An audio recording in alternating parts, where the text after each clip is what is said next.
Hey there, sports fans. This is Cal the Constructor. Welcome to Budget Dragon Highlander. In today's episode, we are looking ahead to the upcoming set of Dominaria. Listen to Matt, Gabe, and me pontificate on what we think is the best and worst of this set. Larry is on the disabled list today, but we hope to see him back in action soon. Please remember to like and subscribe. Also, if you like what you see, please help the channel by supporting us on Patreon and follow us on Twitter. Let's get to the game. All right, here we are on our final day of reveals. We're going to start things off here looking at some miscellaneous artifacts and constructs. So first things first, Weatherlight throwing it out there. If you are doing anything with a historic majority deck, then this needs to be in it. Everything else has its uses, like Amaranthine Wall, but definitely Weatherlight stood out to me on this first page. An interesting card that I'd like to point out is Skittering Surveyor. At common, a 3-drop land fetch could be useful. But yeah, Weatherlight hits it on the head. I don't particularly care for the rest of them. The thing I like the most about Skittering Surveyor is that it can go into any color combination. So it especially for, Boros decks or Orzhov decks where you don't have a lot of the traditional land ramp. This is a really good way to make sure you're hitting your colors, make sure that you're getting lands into your hand. But otherwise, I don't usually run a lot of enchantment or artifact creatures, and this page shows why. Alrighty, and moving along to our next page.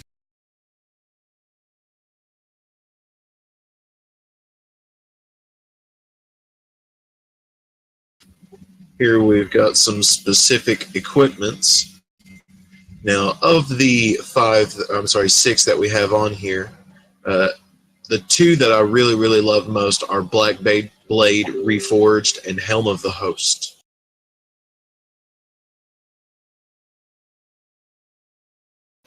I would agree on both statements. I love Black Blade Reforged. Can combo that with a Stratus Scythe and make it silly. The other one I really like here is Forebearer's Blade. It gives +3 Vigilance and Trample and an auto-equip after the target dies, so that's really nice. The main difference between Black Blade Reforged and Stratus Scythe is the reason why I will be running Black Blade Reforged and not the Stratus Scythe. My Voltron deck is 3-colored and not 1-colored, and so it's really difficult for Stratus Scythe to actually be able to find a land that I'm going to have enough of to make a real difference. But for Black Blade to just say for each land I control, and I can equip it to my legendary creature for 3 mana, this is a great card. The rest of these aren't good enough to go on my Voltron list, but they are solid entries. Short Sword is really good for those decks where you're trying to get out cheap artifacts, where you're trying to equip a bunch of stuff to a creature or another. So there's definitely some really good stuff here for Brawl. But really, I think Black Blade and Helm of the Host, like you guys said, are the 2 that stand out for full commander. Alrighty, and to our next page, so we can finish out some artifacts here.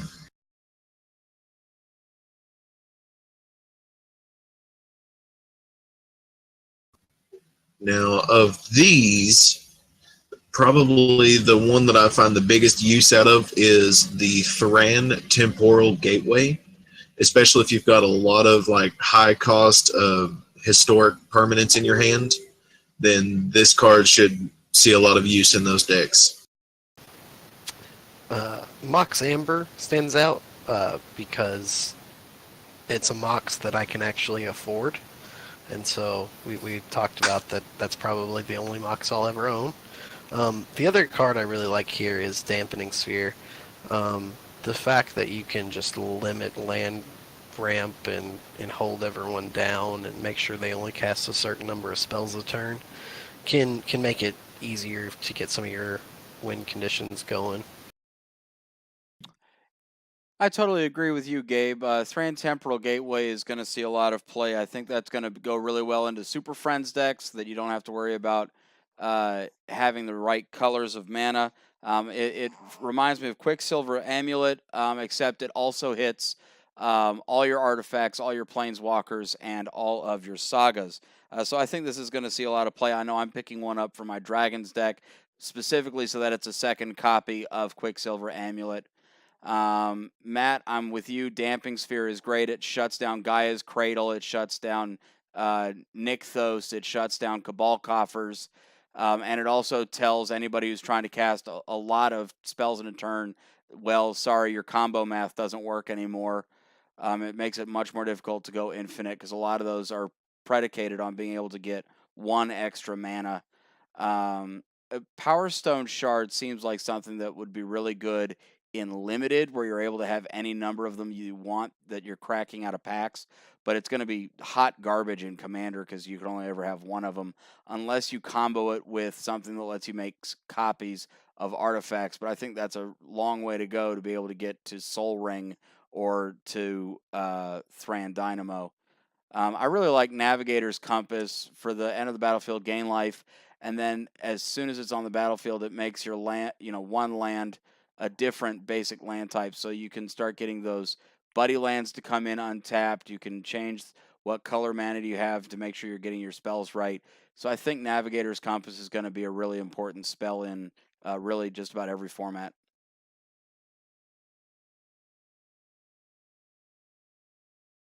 Alrighty, let's move along to some green miscellaneous cards here on our next page.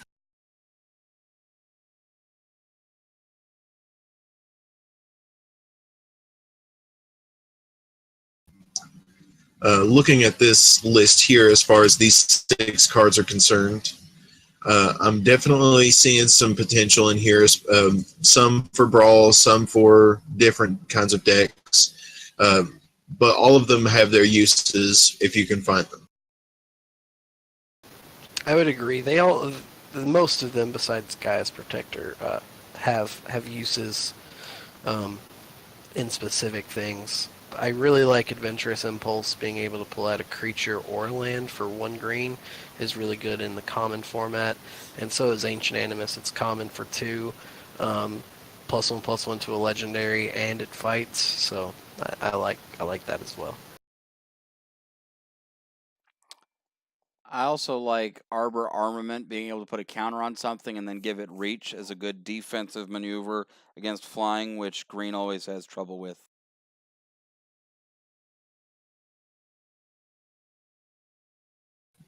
Alrighty, let's go on to our next page of green.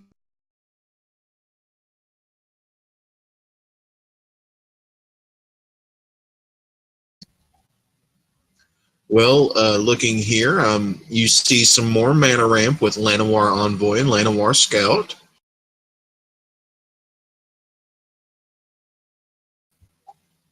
I want to feel like that primordial worm, like I've seen something else almost exactly like that.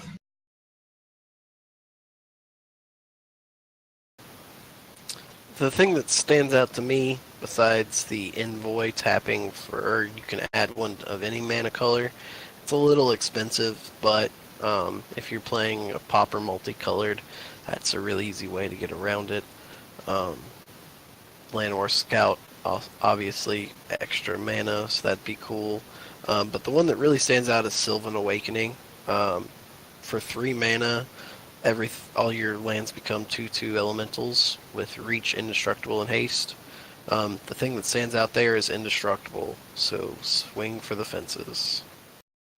Or hold up a bunch of reach indestructible blockers. I also really like Sylvan Awakening. Llanowar Scout, there are other cards that have that same ability, and it's just the best ramp around.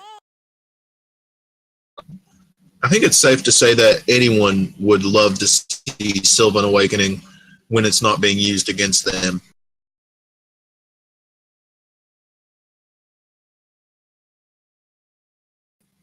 And moving along. Alrighty, here we have an bold statement. Chandra, the bold pyromancer. You see how I did that? I liked it.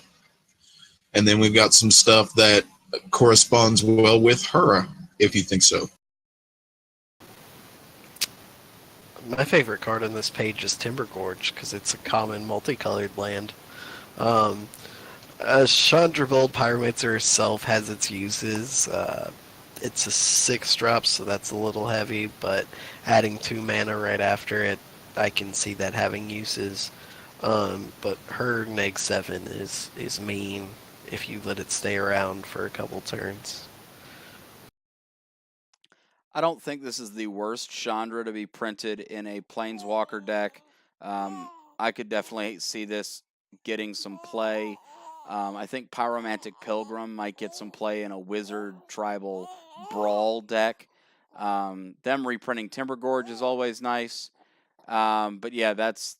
I also like Karplusan Hound in the Brawl format mostly, but also in regular Commander because it doesn't require Chandra Bolt Pyromancer. It allows for it to be any Chandra Planeswalker, which I like. And then finally on to our last page. Here we have Teferi Timebender. He's a 6-drop with 5 counters on him already. I think he's got some very interesting abilities. I think he's more suited to a regular Commander format as opposed to a Brawl format. Looking at Temporal Machinations, I would almost prefer to pay just a little bit more and have it be an instant as opposed to a sorcery. But, that's just my own standpoint. And then, Meandering River looks pretty neat. This Teferi is not anywhere close to my favorite Teferi, but he'll have his uses. If you really like him and you're going for that kind of take an extra turn with those 2 colors, then Niambi will help, especially if you use it as a commander. That way you could just, it doesn't matter if he goes to the graveyard or whatever, you can just keep fetching him out. Yeah, always nice to see a Meandering River reprint. I'm glad that they've tried to make sure that they keep those lands in healthy supply. Teferi Timebender is a decent card. It passes the doubling season test because as soon as it comes in, it'll have 10 counters on it. So I think this is going to get quite a bit of play in its Super Friends decks. But otherwise, I mean, the Teferi Sentinel is just plain garbage. And that's all I have to say about that. Well, there you have it, sports fans. Another one in the books. Be sure to like, subscribe, hit us up on Patreon and Twitter, and come back next week for the next episode of Budget Dragon Highlander.